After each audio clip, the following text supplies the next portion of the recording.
கண்களை மூடுவோம். நல்ல தகப்பனே, சர்வ வல்லமையுள்ள எங்கள் ஆண்டவரே, இந்த அருமையான நேரத்திற்காக உமக்கு ஸ்தோத்திரம். கிருபையுள்ள கரத்தில் எங்களை தாழ்த்துகிறோம். தேவனாகிய கர்த்தர் துதிகளையும் ஸ்தோத்திரங்களையும் அங்கீகரித்தீர். ஆண்டவரே, நல்ல ஆலோசனைகளை கொடுத்தீர். இப்பொழுது நீர் எங்களோடு கூட பேசுகிறதான ஒரு நேரம், உடைய வார்த்தைகளை அனுப்புகிறதான ஒரு நேரம். கிருபையுள்ள கரத்தில் எங்களை தாழ்த்துகிறோம். அப்பா, நீங்க பேசுங்க, நீங்க இடைபடுங்க. எங்கள் ஆண்டவர் இயேசு கிறிஸ்துவின் நாமத்தில் பிதாவே, அல்லேலூயா.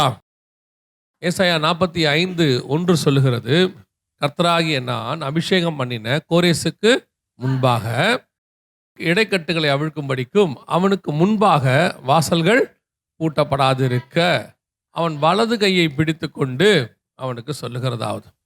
பொதுவாக நம்முடைய ஆண்டவர் நம்மோடு கூட இருக்கிறார் என்பதிலே நமக்கு எந்த விதமான சந்தேகமும் இல்லை. கர்த்தர் நம்மோடு கூட இருப்பதற்கு நிறைய வழிகளிலே கர்த்தர் நமக்கு உறுதிப்படுத்துகிறார். கர்த்தர் நம்மோடு கூட இருக்கிறார் என்பதை கர்த்தர் பல வழிகளிலே நமக்கு என்ன செய்கிறாரு, நிரூபிச்சுக்கிட்டே இருப்பார். அவங்களுடைய ஆவிக்குரிய ஸ்டாண்டர்டுக்கு ஏற்ற மாதிரி நிரூபிப்பார். அதே மாதிரி தான் நம்ம எல்லாம் ஒரே சபைக்குள்ள தான் இருக்கிறோம். நமக்கும் தேவனுக்குமான தொடர்பு எந்த நிலையில் இருக்கிறதுங்கிறது தான் முக்கியம். ஒவ்வொருத்தருக்கும் ஒவ்வொரு ஆவிக்குரியதான ஸ்டாண்டர்ட் இருக்கிறது. அப்போது நாம் தேவனோடு கூட இருக்கிறோம். ஆனால் அந்த தேவனோடு இருக்கிற ஐக்கியம் எவ்வளவு தூரத்தில் இருக்கிறது, எந்த நிலையில் இருக்கிறது அப்படிங்கிறது தான் முக்கியம். அதே மாதிரி தான் கர்த்தர் நம்மோடு கூட இருக்கும் பொழுது அவர் இருக்கிற டிஸ்டன்ஸை பேஸ் பண்ணி தான் உங்களுக்கும் அவருக்குமான தொடர்பு இருக்கும். ஒரு டீச்சருக்கும் மாணவனுக்கு இருக்கிற தொடர்புக்கும், ஒரு சக நண்பனுக்கும் மாணவனுக்கு இருக்கிற தொடர்புக்கும் டிஃப்ரென்ஸ் இருக்கிறது. ஒரே கிளாஸ் ரூமில் தான் இருப்பாங்க. அதே மாதிரி ஒரே சபைக்குள்ள தான் இருக்கிறோம். அப்போ நமக்கும் தேவனுக்கும் எந்த நிலையில் இருக்கிறோம் அப்படின்னு சொல்லி பார்த்தீங்கன்னு சொன்னால் அந்த டிஃபரன்ஸ். உதாரணமாக ஒரு வசனத்தை வாசிக்க நான் உங்களுக்கு சொல்கிறேன். ஆதியாகமத்தின் புஸ்தகம் 5ஆம் அதிகாரம் 21, 22 வாசிங்கள் பார்ப்போம். ஏனோக்கு 65 வயதான போது மெத்துசாலாவை பெற்றான். ஏனோக்கு மெத்துசாலாவை பெற்ற பின் 300 வருஷம் தேவனோட சஞ்சரித்து கொண்டிருந்து குமாரரையும் குமாரத்திகளையும் பெற்றான். தேவனோடு கூட சஞ்சரித்து கொண்டிருந்த அப்படின்னா என்ன அர்த்தம் அப்படின்னு கேட்டிங்கன்னா, ஆங்கிலத்தில் எப்படி இருக்குன்னா, Enoch walked with the God அப்படின்னு இருக்கு. தேவனோடு கூட அவர் என்ன பண்ணானா, நடந்து கொண்டிருந்தான் அப்படின்னு இருக்கு. இந்த நடக்கிறதுல டிஃபரன்ஸ் நிறைய இருக்குது. இன்னும் ஒரு வசனத்தை வாசிங்க. 6ஆம் அதிகாரம் ஆதியாகமத்தின் புஸ்தகம் 9வது வசனம் வாசிப்போம். நோவாவின் வம்ச வரலாறு. தன் காலத்தில் இருந்தவர்களுள்ளே நீதிமானும் உத்தமனுமாய் இருந்தான். நோவா தேவனுடைய சஞ்சரித்து கொண்டிருந்தான். இப்போ நோவா எப்படி இருக்கிறாரு? இங்கேயும் வாக்டு வித் த காட். அப்போ சஞ்சரிக்கிறாங்க தான். ஆனால் ஏனோக்கு கிடைத்த வெளிப்பாடு வேறு, நோவாவுக்கு கிடைத்த வெளிப்பாடு வேறு. ஏனோக்கினுடைய முடிவு வேறு, நோவாவினுடைய முடிவு வேறு. இப்படி 2 பேருக்கு நடுவில் டிஃபரன்ஸ் இருக்கு. ஆனால் 2 பேருமே என்னதான் பண்ணிட்டு இருந்தாங்க, சஞ்சரித்து கொண்டிருந்தார்கள் அப்படின்னு இருக்கு. அதே மாதிரி தான் நம்முடைய ஆவிக்குரிய வாழ்க்கையிலும் நாம் தேவனோடு கூட தான் இருக்கிறோம். ஆனால் தேவனோடு கூட இருக்கும் பொழுது நமக்கும் தேவனுக்குமான அந்த ஆவிக்குரிய ஐக்கியம் எவ்வளவு நெருக்கத்தில் இருக்கு அப்படின்னு தான் பார்க்க போகிறோம். பொதுவாக எங்களுக்கு ஆண்டவர் சொல்லி கொடுத்தது என்னன்னா, ஆண்டவருக்கும் இந்த ஆசாரியப்பு கூடாரத்தில் பார்த்தீங்கன்னா ஆண்டவர் மகா பரிசுத்த ஸ்தலத்துக்குள்ள இருப்பார். அப்படிதான் நமக்கு சொல்றோம், கிருபாசனத்துக்கிட்ட இருக்கிறாருன்னு பார்க்கிறோம். ஆனால் அங்கே கிருபாசனத்துக்கிட்ட இருக்கும்போது அந்த மகா பரிசுத்த ஸ்தலத்துக்குள்ள ஒரே ஒருத்தர் தான் போக முடியும். யார் போக முடியும்? மகா பிரதான ஆசாரியர். அவர் தான் உள்ளே போக முடியும். அந்த பிரதான ஆசாரியர் உள்ளே போகணும்னா அவருக்கும் தேவனுக்கும் இருக்க டிஸ்டன்ஸ்க்கும், அதே பரிசுத்த ஸ்தலத்துக்கு யார் போவாங்க? அதே ஆசாரியர்கள் லேவி கோத்திரத்தை சார்ந்தவங்க அங்கே போவாங்க. ஸோ அவங்களுக்கும் இவங்களுக்கும் இருக்கிற டிஸ்டன்ஸ் எப்படி இருக்கும்? கொஞ்சம் தூரம் தான் இருக்கும். அதுவே ஆசாரிய கூடத்தில் வெளியே பலிபீடம் இருக்கும். பலிபீடத்தில் பார்த்தீங்கன்னா ஆசாரியர்களும் இருப்பாங்க, ஜனங்களும் இருப்பாங்க, பலி செலுத்த வர ஜனங்களும் இருப்பாங்க. இப்போ தேவனுக்கும் ஜனங்களுக்குமான டிஃபரன்ஸ். இப்போ தேவன் பிரதான ஆசாரியரோடு இருக்கிறத விட இந்த ஆசாரியன் கொஞ்சம் தூரமாக இருக்கிறா. ஆசாரியன் கூட இருக்கிறத விட ஜனங்க எப்படி இருக்கிறாங்க? இன்னும் தூரமாக இருக்கிறாங்க. அப்போ நம்ம ஒரே ஆசாரிய கூடாரத்துக்கிட்ட தான் இருக்கிறோம். ஆனால் இந்த காரியங்கள்லாம் பார்க்கறதுக்கு ஒரே மாதிரி தான் இருக்கு. ஆனால் ஒவ்வொருத்தருக்குள்ளேயும் என்ன இருக்குது? ஒரு டிஸ்டன்ஸ் இருக்கிற தேவனுக்கும் நமக்கும் நடுவில். அப்போ நம்ம ஆவிக்குரிய வாழ்க்கையில் இருக்கிறோம். இப்போ நான் சொல்ல போகிறது ஊழியக்காரங்களுக்கும் விசுவாசிகளுக்கும் உள்ளதான டிஃபரன்ஸ் இல்லை, எல்லாருக்கும் தேவனுக்கும் நடுவில் உள்ள டிஃபரன்ஸ். நம்ம அத்தனை பேருமே ராஜாக்களும் ஆசாரியருமாய் தான் அழைக்கப்பட்டிருக்கிறோம். புதிய ஏற்பாட்டில் வெளிப்படுத்தல் 1:6 இருக்கு. அப்படி இருக்கும் பொழுது நம்மளை அழைத்த தேவனுக்கு நாம் எவ்வளவு டிஸ்டன்ஸில் இருக்கிறோம்? எல்லாருமே தேவனோட கூட தான் நடக்கிறோம். ஆனால் தேவனுக்கும் நமக்கும் இருக்கிற தொடர்பு என்ன? சபைக்குள்ள தான் இருக்கிறோம், ஆவிக்குரிய வாழ்க்கையில் தான் இருக்கிறோம். ஆனால் நமக்கும் தேவனுக்கும் உள்ளதான டிஃபரன்ஸ் அல்லது டிஸ்டன்ஸ் எவ்வளோ தூரம் இருக்குது அப்படிங்கிறதா பார்க்க போகிறோம். இப்போ நீங்கள் வாசித்த வசனம் ஏசாயா 45:1 திருப்பி வாசிங்க பார்ப்போம். கர்த்தராகிய நான் அபிஷேகம் பண்ணின கோரேசுக்கு முன்பாக ஜாதிகளை கீழ்ப்படுத்தி ராஜாக்களின் இடைக்கட்டுகளை அவிழ்க்கும்படிக்கும் அவனுக்கு முன்பாக வாசல்கள் பூட்டப்படாதிருக்க கதவுகளை திறந்து வைக்கும்படிக்கும் அவனை பார்த்து அவன் வலதுகையை பிடித்துக்கொண்டு அவனுக்குச் சொல்லுகிறதாவது. பொதுவா அவனுக்கு முன்பாக வலது கையை பிடித்துக்கொண்டு அப்படின்ற வார்த்தையெல்லாம் யார் யூஸ் பண்ணுவான்னு கேட்டிங்கன்னா, பொதுவா ஒரு வழி தெரியாத ஆளை அல்லது நாம் கொஞ்சம் கிராஸ் பண்ணி கூட்டிகிட்டு போக போகிறோம் வயசானவங்களை, அல்லது அந்த பக்கம் போகிறது என்னன்னு தெரியாத ஆளை தான் நம்ம என்ன பண்ணுவோம்னா கையை பிடிச்சி கூட்டிக்கிட்டே போவோம். என்ன செய்வோம்? கையை பிடிச்சி கூட்டிகிட்டு போவோம். அவங்களுக்கு முன்னாடி எல்லாத்தையும் நம்ம செய்வோம். போனோடனே ஒரு சேர் எடுத்து போடுவோம். போன உடனே என்ன பண்ணுவோம்? கொஞ்சம் ஸ்க்ரீன் துணியை விளக்குவோம் வீட்டுக்குள்ளே போகும்போது. எதுக்காக அப்படின்னா, அவங்களுக்கு முன்னாடி போகிறதுக்கு என்ன தெரியாது, என்ன செய்யணும்னு தெரியாது.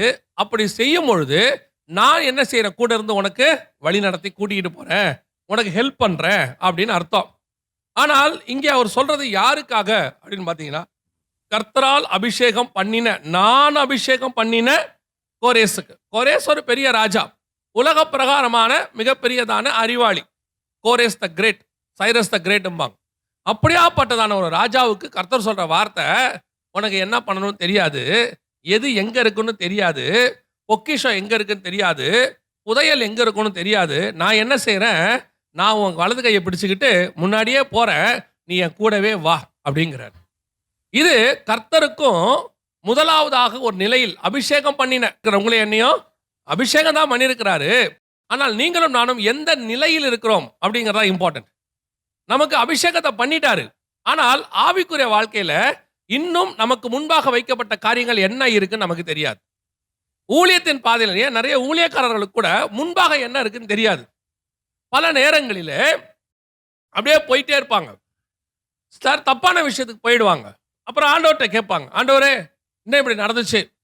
எனக்கு இந்த பைபிளில் உள்ளதான மிக முக்கியமான ஆட்கள் எல்லாரையும் நீங்கள் எடுத்து பாருங்க. நம்ம ஆண்டவர்கிட்ட உள்ள ஒரு சுபாவம், ஒவ்வொரு ஸ்டேஜ் வரும்போதும் அடுத்து என்ன செய்யணும், அடுத்து என்ன செய்யணும்னு சொல்லிக்கிட்டே வருவார். இப்போ மெசொப்பொத்தேமியா தேசத்தில் இருக்கும்போது ஆபிரகாமை பார்த்து, நான் காண்பிக்கும் தேசத்துக்கு போ அப்படிங்கிறார். இப்போ அந்த தேசத்தில் வந்துட்டார்.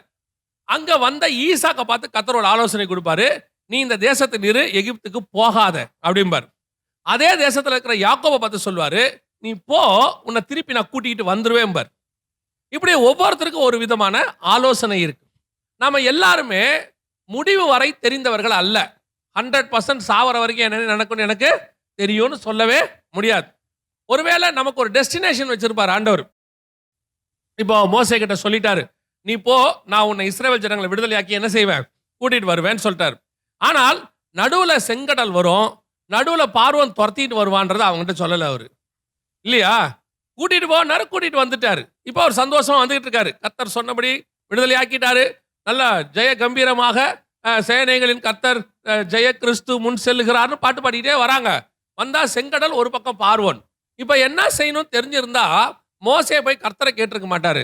மோசே போய் கர்த்தரை கேட்கிறாரு, இந்த ஜனங்களை நானா பெற்றேன், என்னையா கூட்டு வந்தீங்க, எல்லா வகையிலும் என்ன திட்டுறானே. இவர் சொல்றாரு, நீ ஏன் எங்கிட்ட வந்து முறையிட்டுக்கிட்டு இருக்கிறேங்கிறார்.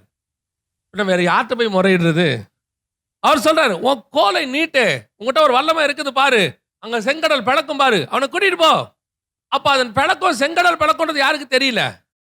அதே மாதிரி தான் நம்முடைய ஊழியத்தின் பாதையில கர்த்தர் கொண்டு வரும்போது, ஆவிக்குரிய வாழ்க்கையில கொண்டு வரும்போது, அடுத்து என்ன நடக்குங்கிறத ஆண்டவர் நமக்கு சொல்ல விரும்புவாரு.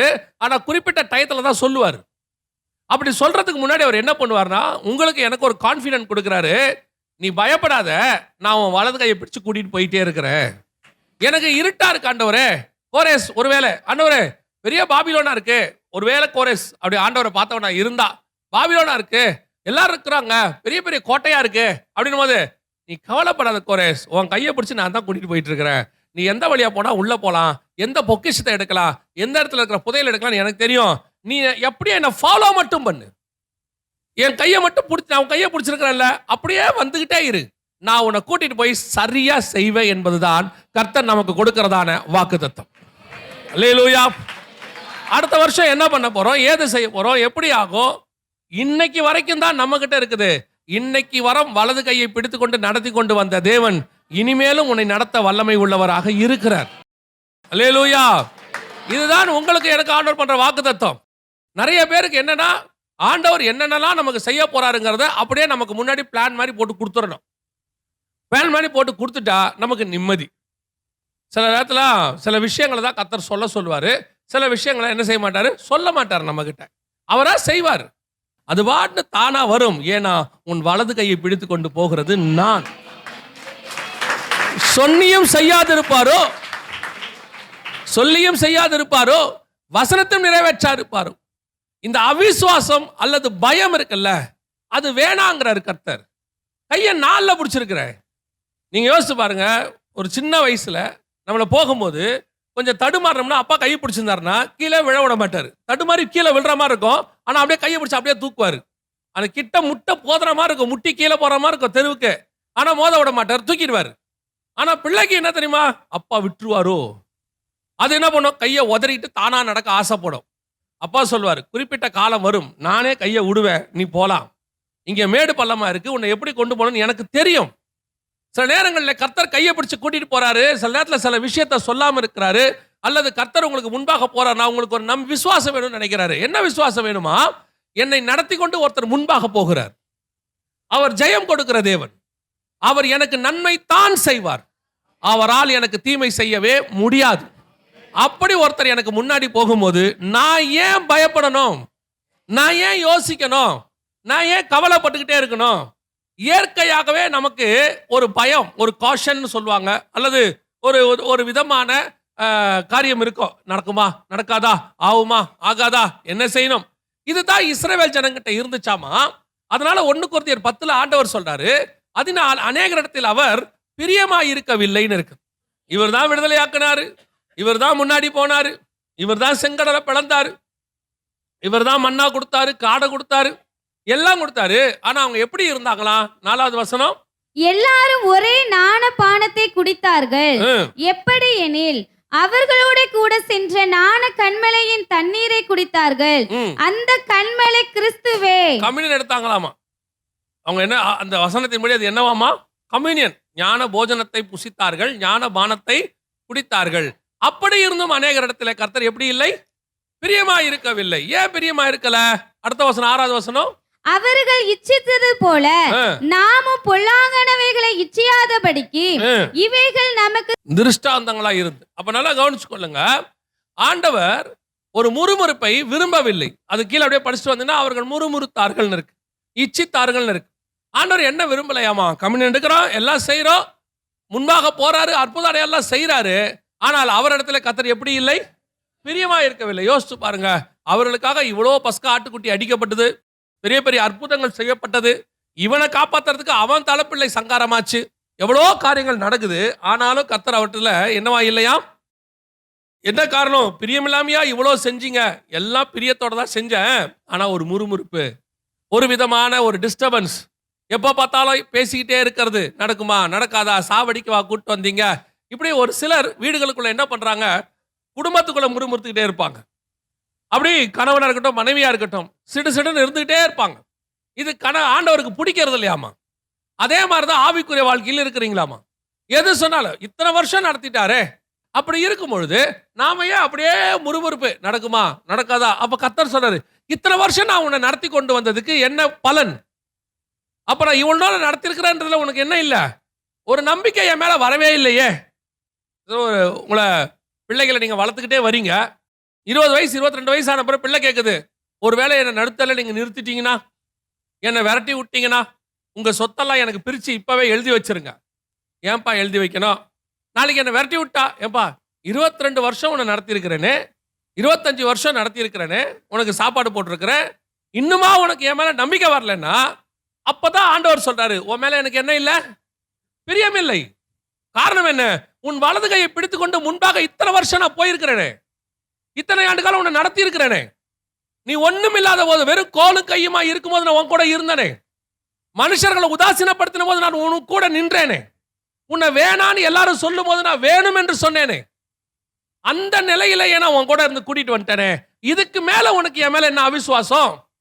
இதுக்கு மேல உனக்கு என்ன என் மேல ஒரு நம்பிக்கை இல்லா தன்மை? எப்ப பார்த்தாலும் முறுமுறுப்பு, என்ன ஆகும், ஏதாகும், என்ன நடக்கும்? ஆண்டவருக்கு என்ன பிரியம் தெரியுமா? ஆண்டவர் ரொம்ப பிடிச்ச வார்த்தை, அவர் என்னை கொன்று போட்டாலும். சாத்ராக் மேஷக் ஆபேத்நேகோ சொல்லுவான், அழகா சொல்லுவான், அவர் என்னை காப்பாற்றினாலும் சரி, காப்பாற்றா விட்டாலும் சரி, என் வாயிலிருந்து அவருக்கு விரோதமா ஒரு வார்த்தை வராதுன்னா.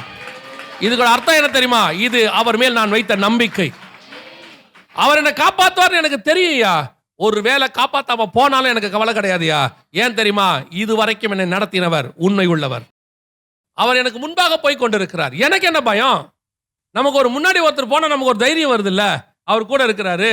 இல்ல நீங்க ஒரு எம்எல்ஏ கூட வாகனத்துல போறீங்க, நீங்க போகும்போது எதுக்காவது பயப்படுவீங்களா? டிராபிக்கை பத்தி கவலைப்படுவீங்களா? அங்க வந்தாலும் போலீஸ் நிக்கிற அவரை பார்த்து பயப்படுவீங்களா? எதுவும் பயப்பட மாட்டீங்களா? நான் இப்ப எதுக்குள்ள இருக்கிறேன்? ஒரு பெரிய ஆபீசருடைய காருக்குள்ள இருக்கிறேன். அந்த தைரியம் இருக்கும்ல, அதை விட மேலான தைரியம் ஆவிக்குரிய வாழ்க்கையில வளரணும். காரணம், சர்வ வல்லமை உள்ளவர் எனக்கு முன்பாக போகிறார். சர்வ வல்லமை உள்ளவர் எனக்கு முன்பாக போகிறார். எனக்கு என்ன பயம்? எங்க விட போறாரு? ஒன்றும் இல்லாத போது, வெறும் கையாய் வந்த போது, பாக்கெட்ல வெறும் 10 ரூபாய் இருக்கும்போது என்னை நடத்தி கொண்டு வந்த தேவன் இன்னைக்கு ஒரு பரிவாரத்தை உருவாக்கி கொடுத்திருக்கிறார். அன்னைக்கு இருந்ததை விட விசுவாசம் என்ன செய்யணும்? வளர்ந்திருக்கணும். 10 வருஷத்துக்கு முன்னாடி ஒண்ணும் இல்லாத போது என்னை நடத்தினவர் இப்ப இனிமேலும் என்னை நடத்த போதுமானவராய் இருக்கிறார். அல்லேலூயா. இப்ப என்னை சுத்தி இருக்கிறது மேல நம்பிக்கை இல்ல, எப்பவும் என் நம்பிக்கை என்ன தெரியுமா? எனக்கு முன்பாக ஒருவர் போகிறார். அவர் எனக்கு கோண அளவுகளை செவ்வையாக்குவார், புதையல்களையும் பொக்கிஷங்களையும் எடுத்து கொடுப்பார், கதவுகளை உடைப்பார், தாப்பால்களை முறிப்பார். எனக்கு முன்பாக வாசல்கள் திறந்திருக்கும்.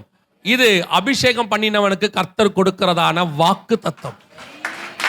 கர்த்தர் யார் அபிஷேகம் பண்ணானோ அவனுக்கு கொடுக்கிற வாக்கு தத்தம் இது. அப்ப கர்த்தர் நம்மளை அபிஷேகம் பண்ணிட்டாரு அப்படின்னா இது நடக்கும். ஒரு கோரேஸ் ராஜாவுக்கு முன்னாடியே இது நடக்கும்னா உங்களுக்கு எனக்கும் நடக்காதா?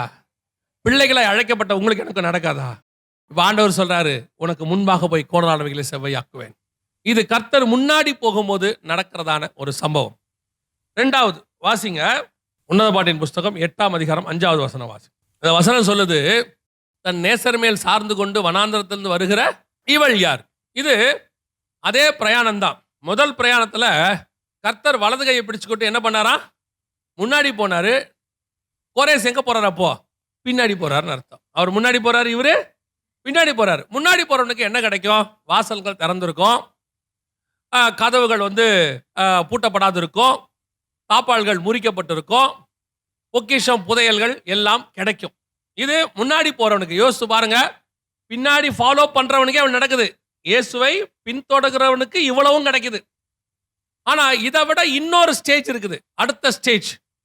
இது என்ன ஸ்டேஜ் அப்படின்னு பாத்தீங்கன்னு சொன்னா, வசனம் சொல்லுது, தன் நேசர் மேல் சாய்ந்து கொண்டு வனாந்தரத்தில் வருகிற. இது எங்க? இது பின்னாடி வர அனுபவம் இல்ல, முன்னாடி போற அனுபவம் இல்ல. இது என்ன சொல்லுது? தன் நேசரின் மேல் மார்பிலே சாய்ந்து கொண்டு வருகிற இவள் யார்? இது யாருன்னா கூடவே நடக்கிற இன்னொரு ஆள். இப்ப பின்னாடி போல, இப்ப நான் எப்படி போயிட்டு இருக்கிறேன்? இது யாரை பத்தி சொல்லப்பட்டிருக்குன்னு கேட்டீங்கன்னா, மனைவியை குறித்து சொல்லப்படுகிறது, மணவாட்டியை குறித்து. என் நேசர் மேல் சாய்ந்து கொண்டு வருகிற. இது குறிப்பாக சபைக்கு தான் இந்த வார்த்தை பொருந்தும். இந்த வார்த்தை ஏன்னா மணவாட்டிங்கிற வார்த்தை யாருக்கு பொருந்தும்? சபைக்கு பொருந்துற வார்த்தை. சபை கர்த்தரை பின்பற்றின காலம் ஒன்று இருந்துச்சு. நான் இயேசுவை ஏற்றுக்கொண்டேன், இயேசுவை பின்பற்றுகிறேன், நான் கிறிஸ்தவன் அப்படின்னு சொல்ற காலம் ஒன்று இருந்துச்சு. இதுதான் நீங்க சபைக்குள்ள வந்த புது காலம், ஆரம்பத்தில் ஏற்றுக்கொண்டது. ஆனால் வந்த நீங்கள் அதே மாதிரி கடைசி வரைக்கும் எனக்கு புதையல் கிடைக்கும், எனக்கு பொக்கிஷம் கிடைக்கும் அப்படின்னு என்ன செய்யக்கூடாது? பின்னாடியே போயிட்டு இருக்க கூடாது. அப்படி ஒரு ஸ்டெப்பு தாண்டி அப்படி சைட்ல மார்புல சாயிர கூட்டமா மாறணும். அல்லேலூயா. இது எப்ப நடக்கும் அப்படின்னு கேட்டீங்கன்னா, இப்போ உங்க எல்லாருக்கும் தெரியும், ஆண்டவர் பேதுருவை கூப்பிடுறாரு. மீன் பிடிச்சிடுறாங்க. மீனை பிடிச்ச உடனே ஆண்டவர் சொல்றாரு, இவைகளை விட்டு விடு, நான் உன்னை என்ன செய்வேன்? மனுஷனை பிடிக்கிறவனாய் மாத்துவேன் அப்படின்னு சொல்றார். ஆண்டவர் பேதுரை கூப்பிட்ட உடனே, மீன் பிடிக்கிற பேதுரை கூப்பிட்ட உடனே அடுத்து யாரை கூப்பிடுவாரு? தன் தகப்பனோடு கூட உட்கார்ந்து கொண்டு வலைகளை பழுது பார்த்து கொண்டிருந்த யோவானையும் யாக்கோபையும் கூப்பிட்டார்னு இருக்கும். அந்த வார்த்தை ஒன்று இருக்கும் அந்த இடத்துல. பின்னாடி சென்றுகிட்டு இருந்த யோவான் இப்போ அவன் என்னவா மாறிட்டான்? மார்பில சாய்கிறவனாக மாறிட்டான். பின்னாடி போறதுக்கு ஒரு காலம் இருந்துச்சு. நீங்க சர்ச்சுக்குள்ள வந்த காலம், பின்னாடி வந்த காலம்.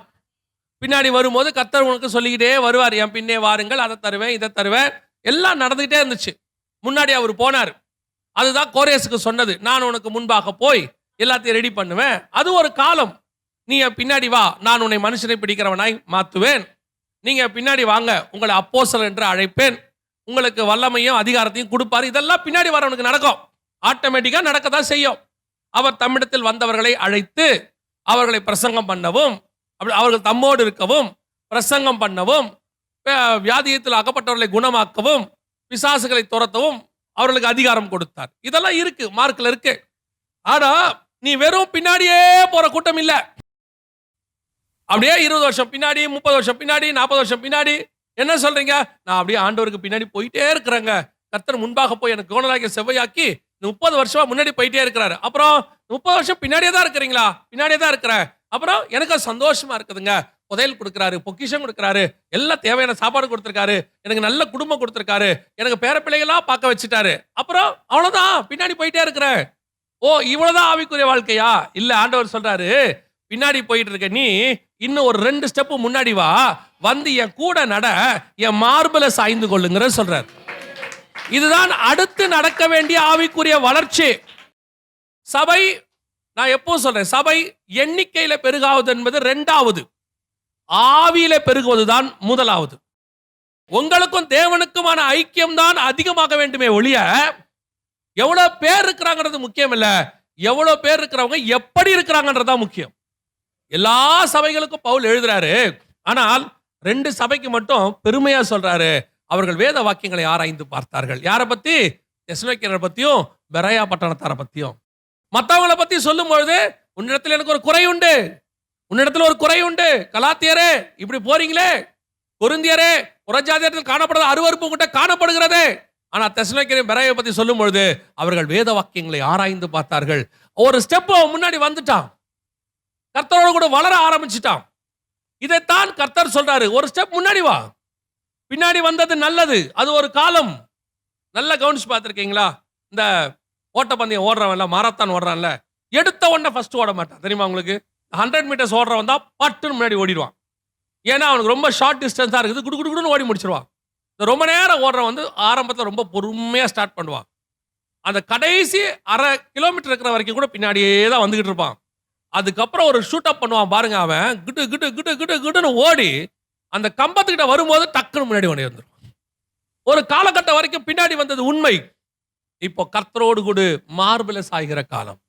ஏங்க, நாங்க தான் பின்னாடி வரும்போதே நல்லா இருந்தோமே, இதுல நாங்க ஏன் மார்பில சாயினோம்? என்ன அவசியம் இருக்கு? ஒரு பெரிய மத தலைவர் இருந்தாரு அந்த கிறிஸ்தவத்துல.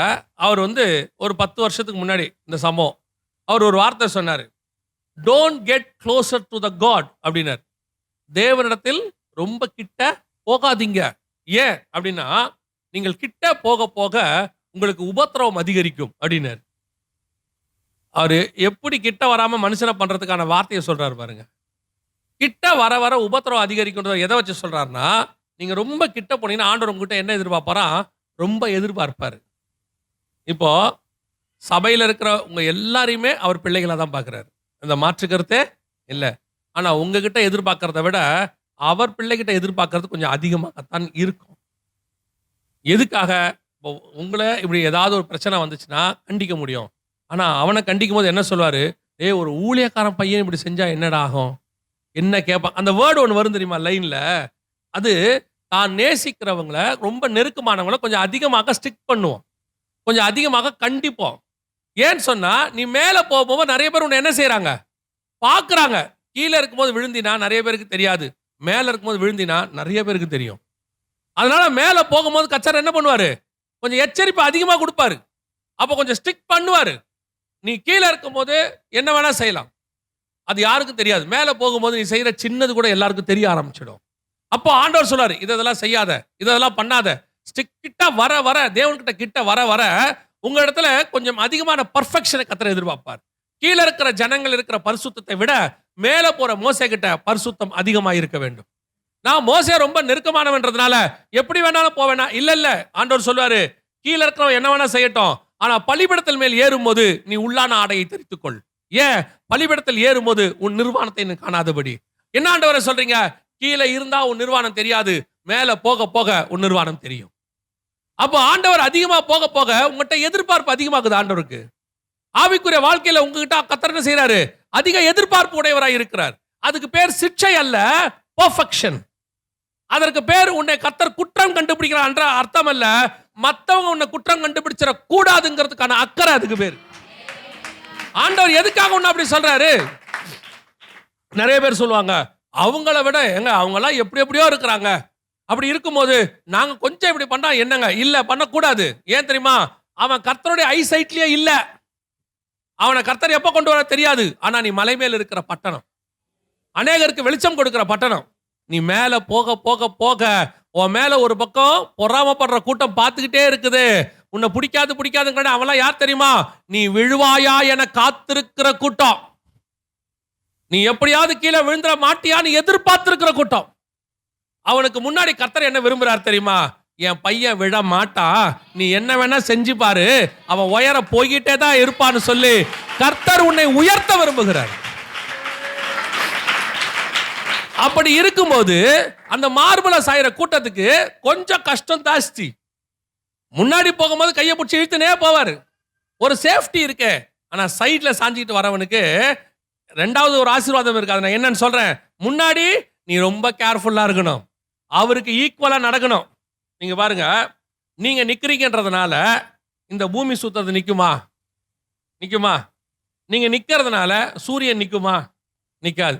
நீங்க நிக்கிறீங்கறதுனால உங்களுக்கு அந்த இயற்கையில் இருக்க ஏதாவது நிக்குமா? நிக்காது. அதே மாதிரி ஆண்டவரும் உங்களுக்காக அந்த தரிசனத்தை நிறுத்த மாட்டார், அது போயிட்டே தான் இருக்கும். நீங்க தான் கூட போயிட்டே இருக்கணும், நடந்துகிட்டே இருக்கணும். நீங்க நின்னீங்கன்னா நீங்க தான் உங்களுக்கு வச்ச தரிசனத்துல இருந்து தூரம் போவீங்களே ஒழிய உங்களுக்காக நின்று கூட்டிட்டு போக மாட்டார் ஆண்டவர். ஏன்னா அது ஒரு ஜேர்னி. அந்த ட்ரெயின்ல நீங்க போனா போயிட்டே தான் இருக்கணும், அது பாட்டு போயிட்டே இருக்கும். நீ தான் ட்ரெயின்ல கரெக்டா ஏறிக்கணும், அந்த ட்ரெயின்லயே போனோம். சிலர்லாம் பார்த்தீங்கன்னா ட்ரெயின் விட்டு இறங்காமையே வாங்குவாங்க, ஜன்னல்லையே தான் வாங்குவாங்க எல்லாத்தையும். ஏன்? எனக்கு கொய்யாப்பழம் வாங்குறத விட நான் பிரயாணம் எனக்கு முக்கியம். சிலர் கொய்யாப்பழம் வாங்கிட்டு ட்ரெயினை விட்டுரும். இங்க இருந்துச்சு ட்ரெயின் எங்க? அது போய் 10 நிமிஷம் ஆச்சு. அடுத்தவன் கேட்குற அடுத்த வார்த்தை என்ன தெரியுமா? அடுத்த ட்ரெயின் எப்போ வரும் தெரியாது. 6 மணி நேரம் ஆகுமோ 8 மணி நேரம் ஆகுமோ, ஆக மொத்தத்தில் நீ விட்ட ஜேர்னி விட்டது தான், அந்த பிரயாணத்தை விட்டது. அதுக்கு தான் ஆண்டவர் சொல்றாரு, இறங்கிறாத, அந்த பிரயாணத்தை விட்டு கீழே வந்துடாத. உனக்கு ஒரு தரிசனம் இருக்கு, என் கூட சாஞ்சிக்கிட்டே நட, கூட வாக் பண்ணிக்கிட்டே வா. நடுவுல உன்னை நிக்க வைக்கிற ஆள் நடக்கும், உன்னை ஓரமா நிக்க வைப்பாங்க, ஏதாவது ஒன்று செய்வாங்க. இன்னைக்கு நம்ம சொல்றது என்ன? ஒன்று குடும்ப வாழ்க்கை நல்லா ஸ்ட்ராங்கா போச்சுன்னா ஸ்பிரிச்சுவல் பாதிக்கப்படுது. ஜெபம் பண்ண முடியல, பைபிள் வாசிக்க முடியல, கணவருக்கு காலைல ஏஞ்சி சமைச்சு கொடுத்து எல்லாம் பண்ணி முடிச்சுட்டு பிள்ளைகளை ஸ்கூலுக்கு அனுப்பிட்டு ஜெபம் பண்றதுக்குள்ள போதும்னு ஆயிடுது. கணவனை கேளுங்க, ஏப்பா நான் கல்யாணத்துக்கு முன்னாடி நல்லா ஜெபம் பண்ணிக்கிட்டு இருந்தேன் பிரதர், காலைல ஏஞ்சி ஜெபம் பண்ணுவேன், பைபிள் வாசிப்பேன், எல்லாம் இருந்துச்சு. கல்யாணம் ஆன பிறகு எதுவுமே பண்ண முடியறது இல்ல. காலையில எழுந்திரிச்சு வேலைக்கு போய் இந்த பிள்ளைகளுக்கு சம்பாரிச்சு கொண்டு வந்து காப்பாத்தி நடுவுல ஜெபம் பண்றதுக்குன்னே உட்காரதே எப்பயாவது ஒரு. ஏன்? என்னப்பா ஆச்சு? இது பெருகிருச்சு, இது குறைஞ்சிருச்சு இல்லையா? ஒரு சிலர் இப்படி முடிவெடுக்கிறான், யாருமே வேணாம் விடுங்க, நான் தேவனோடு கூட இருக்க போறேன். என்னப்பா பண்ண போறேன்? நான் போய் என்ன பண்ண போறேன்? தனியா ஒரு இடத்துல இருக்க போறேன், நல்லா ஜெபம் பண்ண போறேன். தேவனோட திட்டம் என்ன தெரியுமா? பரலோகத்திலிருந்து பூமியிலே உங்களை கொண்டு செய்ய வேண்டிய ஒரு வேலை இருக்கு. மெத்துசலா வந்தாதான் லாமேக்கு வருவான், லாமேக்கு வந்தாதான் நோவா வருவான், நோவா வந்தாதான் பேழை வரும், பேழை வந்தால்தான் மிருகங்கள் எல்லாம் பாதுகாக்கப்படும், அடுத்த தலைமுறை உருவாகும். இதுக்கு ஏனோக்கு மெத்துசலாவை பிறக்க வேண்டி இருக்குது. குமாரரையும் குமாரத்தைகளையும் பெற்றான். ஆனால் நான் மெத்துசலாவை பெருக்க போறேன், நோவாவை கொண்டு வர போறேன், ஒரு பெரிய ப்ராஜெக்ட பூமியில செய்ய போறேன், அப்படியே உலகத்தையே காப்பாத்த போறேன், ஒரு சந்ததி என்கிட்ட வருது, அதுக்காக நான் தேவனோட நடக்கிறது கொஞ்சம் வீக் ஆகுது, அதுக்கு டைம் இல்லைன்னா கர்த்தர் சொல்லுவாரு, இல்ல அப்படின்னா நீ எடுத்துக்கொள்ளப்பட மாட்ட, நீ இதுலயும் இருக்கணும் அதுலயும் இருக்கணும். அப்போ இந்த ரெண்டையும் எப்படி சேர்த்து செய்யறது? ரெண்டையும் பர்ஃபெக்டா செய்யணுமே. எத்தனை ஆவிக்குரியவர்கள் தெரியுமா? அது ஆண் பெண், நான் 2 பேருமே சொல்லல, 2 பேரும் பொறுக்கும், ஆண் பெண். எத்தனை ஆவிக்குரியவர்கள் நல்ல தரிசனம், ஃபயரா இருப்பாங்க. கல்யாணத்துக்கு முன்னாடி ஆண்டவருக்கு அதை செய்யணும் இதை செய்யணும்னு ஒரு சாதனை இருக்கும். உள்ளுக்குள்ள ஒரு அக்னி எரிஞ்சுக்கிட்டே இருக்கும். ஆனால் திருமணத்துக்கு பிறகு அது அப்படியே மாறும். நான் ஒரு சிலர்லாம் பார்த்துருக்கிறேன். எதெல்லாம் கல்யாணத்துக்கு முன்னாடி வைராக்கியமா சொன்னாங்களோ செய்ய மாட்டேன்னு, அதெல்லாம் கல்யாணத்துக்கு அப்புறம் அவங்க செய்வாங்க. எதெல்லாம் வைராக்கியமா பேசுவாங்களோ அதெல்லாம் பிள்ளைகளுக்கு செய்வாங்க. காரணம் என்ன? அந்த அந்த பவர் அது போயிடுச்சு, அந்த தரிசனம் போயிடுச்சு, இது மாத்திருச்சு. அப்புறம் இதுக்கேற்ற மாதிரி இப்ப பிரசங்கம் பண்ண ஆரம்பிச்சிருவாங்க. இதுக்கேற்ற மாதிரி காம்ப்ரமைஸ் ஆக ஆரம்பிச்சிருவாங்க.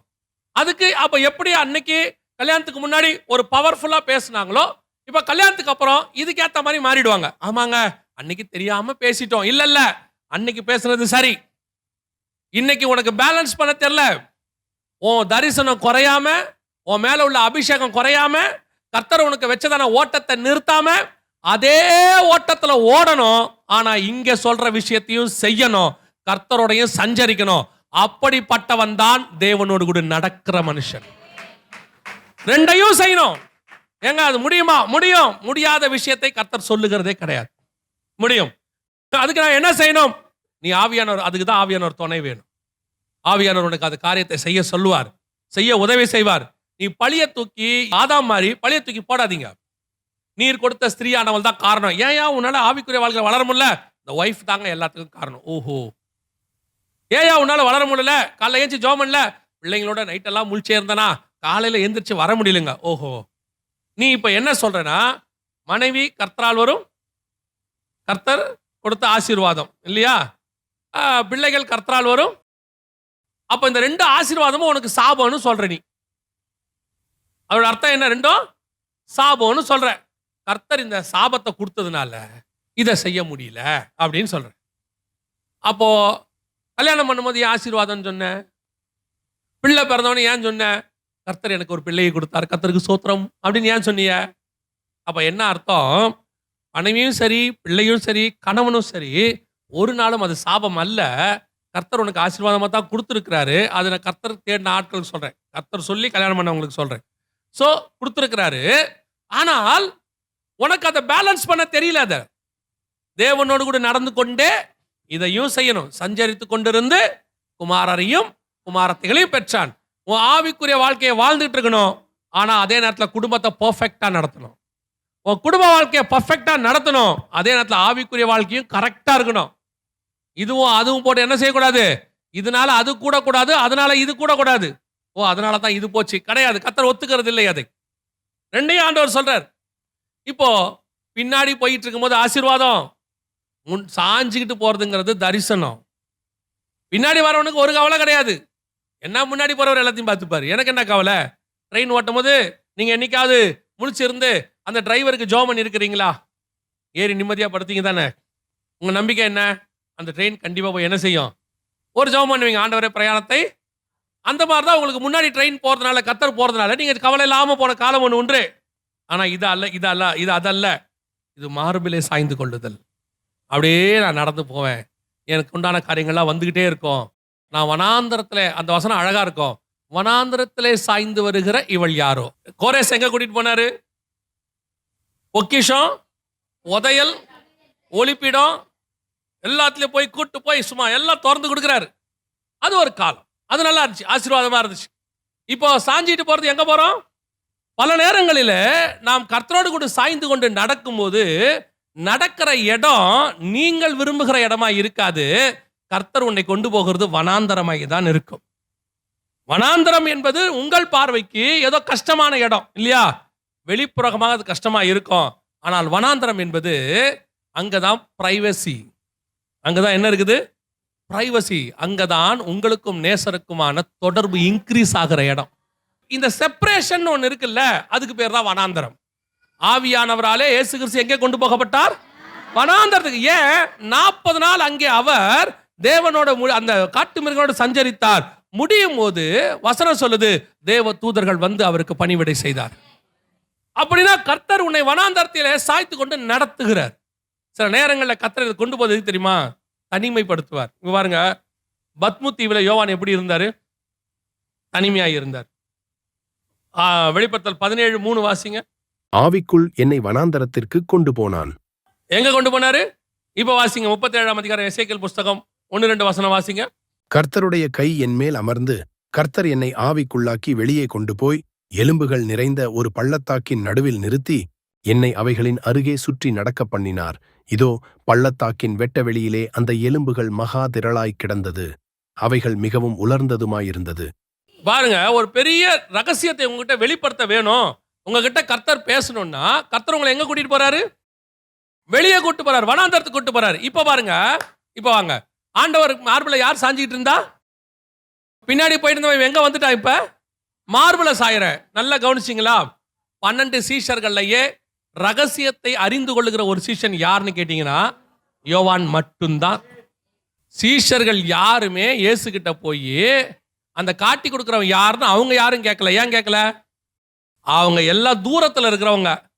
அவர் மார்பிலே சாய்ந்திருக்கிற அந்த சீஷனை நோக்கி. ஏன் தெரியுமா? இந்த மார்பில சாய்ந்திருக்கிறவங்கிட்ட தான் அவர் ரகசியத்தை வெளிப்படுத்துவார். அந்த காரியத்தை அவர் அவங்ககிட்ட தான் சொல்லி கொடுப்பார். அப்ப இவங்க அத்தனை பேருக்கு தெரியுது, நம்ம கிட்ட அவர் வருகையை பத்தி பேசுவாரு, அடையாளங்களை பத்தி பேசுவாரு, அடுத்து மரிக்க போறதை பத்தி பேசுவாரு, எல்லாம் பேசுவாரு. ஆனா உள்ளுக்குள்ள அதை தாண்டி ரகசியம்னு ஒண்ணு இருக்குல்ல, அந்த ரகசியத்தை கர்த்தர் யாருகிட்ட பேசுவார் தெரியுமா? தன் மார்பிலே சாய்ந்திருக்கிறவங்கிட்ட மட்டும்தான் கர்த்தர் ரகசியத்தை பேசுவார்.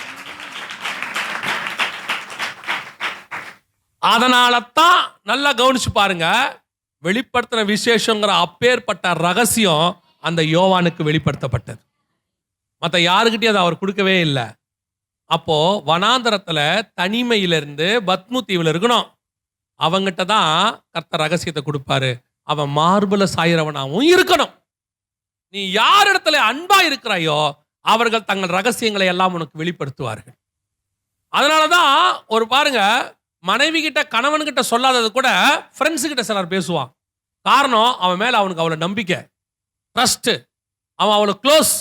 சில மனைவிகள் சொல்லுவாங்க, ஏங்க அவர் என்னை விட அவர் ஃப்ரெண்டு தாங்க அவருக்கு ரொம்ப க்ளோஸு, அவருக்கு தான் எல்லாம் தெரியும்பாங்க. காரணம் என்ன? அவ்வளவு நெருக்கம். தன்னிடத்துல அதிகமாய் நெருங்குகிறார்களோ அவர்களிடத்துல கர்த்தர் தம்முடைய ரகசியங்களை வெளிப்படுத்த வல்லமை உள்ளவராய் இருக்கிறார். பின்னாடி போனா உனக்கு பொக்கிஷம் கிடைக்கும், ஆசீர்வாதம் கிடைக்கும், பாதுகாப்பு இருக்கு. ஆனா சாஞ்சி கொண்டாதான் பரலோகம் திறக்கப்பட்டிருக்கும். பரலோகத்தினுடைய ரகசியங்கள் என்ன என்பதை கர்த்தர் உங்களுக்கு வெளிப்படுத்த வல்லமை உள்ளவராய் இருக்கிறார். பின்னாடி போனது ஒரு காலம். இதே யோவான் பின்னாடி போனது ஒரு காலம். இதே யோவான் கர்த்தரை பின்பற்றி 3 வருஷம் வந்த ஒரு காலம். அதெல்லாம் கரெக்ட் தான்.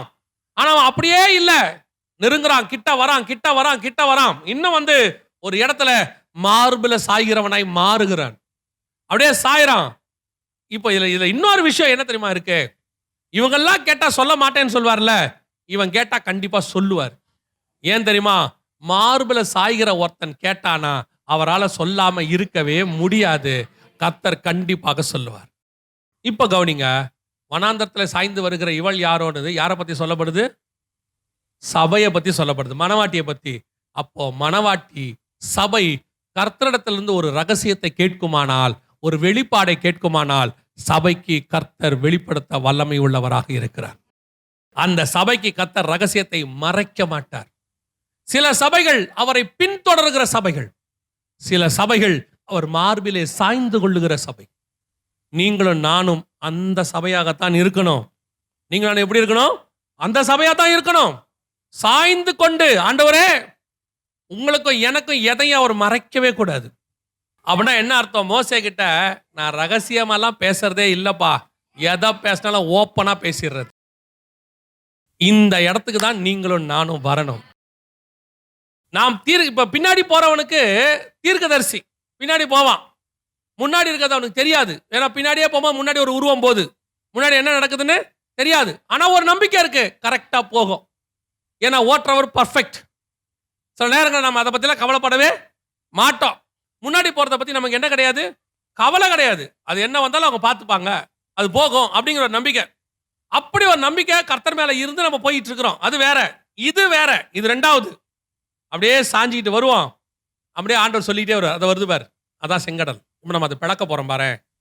அவன் போய் கேட்கணும், ஆண்டவரே செங்கடல் வரது, இது எப்படி பிளப்போம்? அந்த கேள்வியே தேவையில்லை, அந்த கேள்வியே தேவையில்லை. அவரே அப்படி கையை போட்டு சொல்லிட்டு வருவார், இந்த பாரு ஒரு செங்கடல் வருதா, இதை நம்ம பிளக்க போறோமா, இல்லை நம்ம அப்படியே போயிட்டே இருப்போம், பின்னாடி பார்வோன் சாவான் பாரு, திரும்பி பாரு சாவறானா, ஆமாட்ட சாவறான், அப்படியே வா வா வா நம்ம போவோமா, ஆண்டவரே கரை ஏற போறோமா, கரை ஏறின உடனே அங்க மண்ணா வரும், நீருற்று வரும், நம்ம தண்ணி குடிப்போமா, அப்படியே போயிட்டே இருப்போமா, இறைச்சி.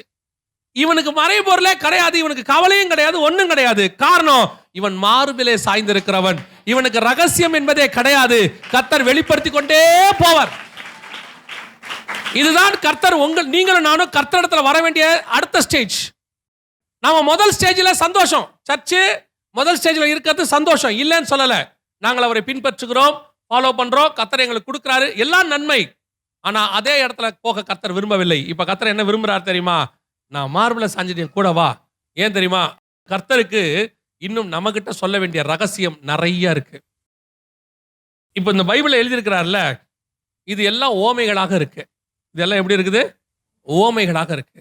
இதுக்கு பின்னாடி ஓமைனா மத்தேயு 13:10-11 சொல்லுது. ஓமைனா ரகசியம். ஓமைனா பரலோக ராஜ்யத்தின் ரகசியம்னு அங்க இருக்கு. ஓமையா பேசி வெளியரங்கமா பேசுறது ரெண்டு இருக்குது. ஒன்னு, தூரத்தில் இருக்கிறவனுக்கு கர்த்தர் எப்படி பேசுவாரு? ஓமையா பேசுவாரு. ஆனா உங்ககிட்ட நான் எப்படி பேசுறேன்? வெளியரங்கமாய் பேசுகிறேன், ரகசியமாய் அல்ல அப்படின்னு. இந்த பைபிளுக்குள்ள நிறைய ரகசியம் இருக்கு. நல்லா கவனிச்சுக்கொள்ளுங்க, நான் சொல்லிட்டு முடிக்கிறேன், கவனிங்க. இந்த பைபிளுக்குள்ள நிறைய ரகசியம் இருக்கு. இந்த ரகசியத்துல உங்களுக்குரியது எனக்குரியதும் இருக்கு. நம்ம வாசிக்கும் போது நமக்கு தெரியப்படுத்த வேண்டிய, நீங்க பொதுவா என்ன நினைக்கிறீங்கன்னா, நான் சர்ச்சுக்கு வரேன், பாஸ்டர் பேசுவாரு, பாஸ்டர் நமக்கு சொல்றாரு, நம்ம கேட்டுக்கிறோம். இது முதல் ஸ்டேஜ், பின்பற்றுதல். முன்னாடி போவாரு, சொல்லி கொடுப்பாரு, எல்லாம் செய்வார். ஆனா ரெண்டாவது ஒன்று இருக்கு. அது என்ன தெரியுமா? நீங்கள் அவர் மார்பிலே சாய தொடங்கும் பொழுது, வேத வசனத்தை வாசிக்கும் போது, உங்களுக்குன்னு ஒரு பொக்கிஷம் அது உள்ள இருக்கும். நீங்கள் கத்துக்கொள்ள வேண்டிய ரகசியம் ஒன்று அது உள்ள இருக்கும். அதை கொடுக்க கர்த்தர் நமக்கு விரும்புவார். யோசிச்சு பாருங்க, அப்பவே மோசே கிட்ட எல்லா கிட்டையும் கொடுத்துட்டாரு. ஆனா சீஷர்கிட்ட கொடுக்க வேண்டியதுன்னு கொஞ்சம் இருந்துச்சா இல்லையா? சரி, அப்ப சீஷர்கிட்ட எல்லாத்தையும் கொடுத்துட்டாரான்னா, இயேசு சொல்றாரு, நான் இன்னும் அநேக காரியங்களை உங்களுக்கு சொல்ல வேண்டி இருக்கிறது. இப்பொழுது நான் அதை சொன்னால் நீங்கள் தாங்க மாட்டீர்கள். நான் போய் என்ன செய்யறேன்? பரிசுத்த ஆவியானவரை அனுப்புறேன். அவர் வந்து உங்களை சகல சத்தியத்துக்குள்ளும் நடத்துவார், வரும் காரியங்களை குறித்து உங்களுக்கு போதிப்பார். இப்போ ஆவியானவர் நமக்குள்ள வந்திருக்கிறாரு. அப்ப இன்னும் அநேக காரியங்களை ஆவியானவர் நம்ம கிட்ட பேச வேண்டி இருக்கிறது. அப்போ வாங்க வேண்டிய பொறுப்பு யாருக்கிட்ட இருக்குது? இப்போ என்ன செய்யணும் அப்படின்னா, பின்னாடி கண்டிப்பா ஃபாலோ பண்ணணும், அதான் ஃபர்ஸ்ட். ஆனா பின்னாடியே போயிட்டு இருக்க கூடாது. கொஞ்சம் தாண்டி எங்க வரணும்? சைட்ல வந்து மார்பிள சாயற இடத்துக்கு வரணும். சரி, முன்னாடி போயிட்டு இருக்குது ஒரு வண்டி, அந்த வண்டியோட சரி சமமா போனா இப்ப நாம என்ன செய்யணும்? பின்னாடி போறவங்க கொஞ்சம் ஸ்பீட் பண்ணணும். கொஞ்சம் என்ன செய்யணும்?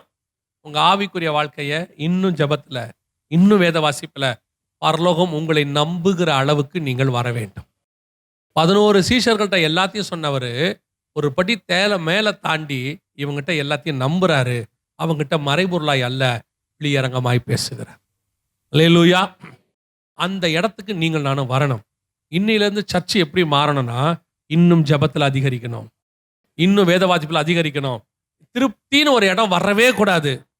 நல்ல வேலை இன்னைக்கு நம்ம நல்ல உபாசம் இருக்கோம். இல்ல, நான் எப்பொழுது மார்பிலே சாய்ந்து பரலோகம் என்னை பார்த்து கூப்பிடணும், சாமுவேலே சாமுவேலே உன்னிடத்தில் நான் சொல்ல வேண்டி இருக்கிறது. ஆவிக்குள் என்னை வனாந்தரத்துக்கு கொண்டு போகிற காலம் வரும். ஆவிக்குள் என்னை கொண்டு போய் ஆண்டவர் பரலோகத்தில் நிறுத்துவார். வானம் திறந்திருக்கிறதையும் சிங்காசனம் இருக்கிறதையும் பார்க்கணும். அந்த மாதிரி ஆவிக்குரிய வாழ்க்கையில வளர்ற இடத்துக்கு நீங்க என்ன செஞ்சிடணும்? வரணும். அது வர வரைக்கும் ஓயவே கூடாது. என்னதான் நீங்க கும்பலா சேர்ந்து ஜெபம் பண்ணி எல்லாம் பண்ணாலும், நேசரோடு தனித்து வனாந்தரத்தில் இருக்கிறதுன்னு ஒண்ணு இருக்கு. அந்த இடத்துக்கு வந்தாதான் உங்களுக்கு திருப்தியாக மாறும். அல்லேலூயா. நாம் ஜெபிக்க போகிறோம். ஏந்திரிக்கலாமா நம்ம தேவ சமூகத்துல? ஆண்டவர் உங்களுக்கு கொடுக்கிற ஒரு வார்த்தை யாருக்கும் தெரியாது. ஆனா கர்த்தர் கொடுக்கிற ஒரு வார்த்தை. ஆரம்பத்துல உனக்கு நான் ஒரு தரிசனம் சொன்னேன். ஆரம்பத்துல உன்னோட நான் இருக்க விரும்பின காரியங்களை வெளிப்படுத்தினேன். நடுவுல நீ என் கூட சஞ்சரிக்காம போயிட்ட. அதனால அந்த ரகசியங்களை நான் உங்ககிட்ட சொல்லாம விட்டுட்டேன். இன்னைக்கு நான் அதை புதுப்பிக்க விரும்புகிறேன். மீண்டும் என்னோடு கூட நடக்க நான் விரும்புகிறேன். நீ இன்னும் என்னை பின்பற்றி கொண்டுதான் இருக்கிற. எனக்கு சந்தோஷம். ஆனா உனக்கு நான் வச்ச ஸ்தானம் அதுவல்ல. நீ என் பக்கத்துல என் மார்புல சாஞ்சுக்கிட்டு நடக்கிறதுக்கு தான் நான் உன்னை அழைச்சேன். நீ அபிஷேகம் பண்ணப்பட்ட கோரேஸ் என்றா சந்தோஷமா இருக்கிற. ஆனா நான் உன்னை மீட்டு கொண்ட மனவாட்டின்னு நினைக்கிறேன். நீ அந்த கோரேஸ் இடத்துலயே சந்தோஷமாயிட்ட, அதிலே திருப்தி, அதிலே ஆண்டவர் எனக்கு வெளிப்படுத்துறாரு, ஒளிப்படத்தில் உள்ள காரியங்களை புதையல்ல தராரு, அந்த காலத்தில் உள்ள பொக்கிஷத்தை எடுத்து கொடுக்கிறாரு. ஓகே ரைட், சந்தோஷம், வெளிப்பாடு கிடைக்குது. ஆண்டவர் சொல்றாரு, இது என்ன தெரியுமா, இப்ப நீ உனக்கு கிடைக்கிற வெளிப்பாடு என்ன தெரியுமா, நீ ஒரு கடைக்கு போய் நின்னா அந்த கடைக்காரர் உனக்கு எடுத்து ஒரு சின்ன ஸ்வீட் கொடுப்பாரு, சாப்பிட்டு பாருங்க சார். அந்த மொத்த கடையோடையதான குவாலிட்டியை உனக்கு காட்டுறதுக்கு கர்த்தர் கொடுக்கிற சாம்பிள் தான் அந்த ஸ்வீட். ஒரு சென்ட் கடைக்கு போனீங்கன்னா எல்லா சென்ட்டையும் அடிக்க மாட்டாங்க, ஒரு சென்ட் எடுத்து உங்க கையில் அடிப்பாங்க, ஸ்மெல் பண்ணி பாருங்க. எதுக்கு தெரியுமா, அந்த கடையில் உள்ள சென்ட் எல்லாம் நல்ல குவாலிட்டி, நீங்க உள்ள வந்து வாங்கணுங்கிறதுக்கான அழைப்பு அது. இப்போ உனக்கு தரிசனத்துல அல்லது உன் வரத்துல அல்லது உனக்கு ஜெபத்துல கர்த்தர் சொல்லக்கூடிய காரியங்கள் என்ன தெரியுமா, சாம்பிள். நீ அவரோடு கூட சாஞ்சு கொண்டு வனாந்தரத்துல வரும்போது கர்த்தர் மொத்த ரகசியங்கள் உனக்குன்னு உள்ளத தன் இருதயத்தை திறந்து மறைபொருளாய் அல்ல வெளியரங்கமாய் கர்த்தர் உன்னோடு கூட பேச விரும்புகிறார்.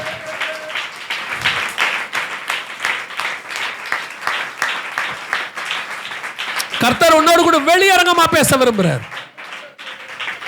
ஏன் நான் உன்னை வேறு பிரிச்சேன் தெரியுமா, நான் ஏன் உன்னை செப்பரேட் பண்ண தெரியுமா. நீ நிறைய நாள் நினைச்சிருக்கல, அவங்களோட இருந்தா நல்லா இருக்கும், இவங்களோட இருந்தா நல்லா இருக்கும். நீ நிறைய முயற்சி பண்ணல, இவங்களோட கூட சேர்ந்து பிரயாணப்படலாம், இவங்க கூட சேர்ந்து மினிஸ்ட்ரி பண்ணலாம் அப்படின்னு நினைச்சல. ஏன் நான் உன்னை கொண்டு இப்ப இங்க வச்சிருக்கேன் தெரியுமா, உன்னை கொண்டு வந்ததுக்கு ஒரு முகாந்தரம் இருக்கு. ஏன் தெரியுமா, உங்ககிட்ட நான் தனியா நிறைய பேச வேண்டியிருக்கு.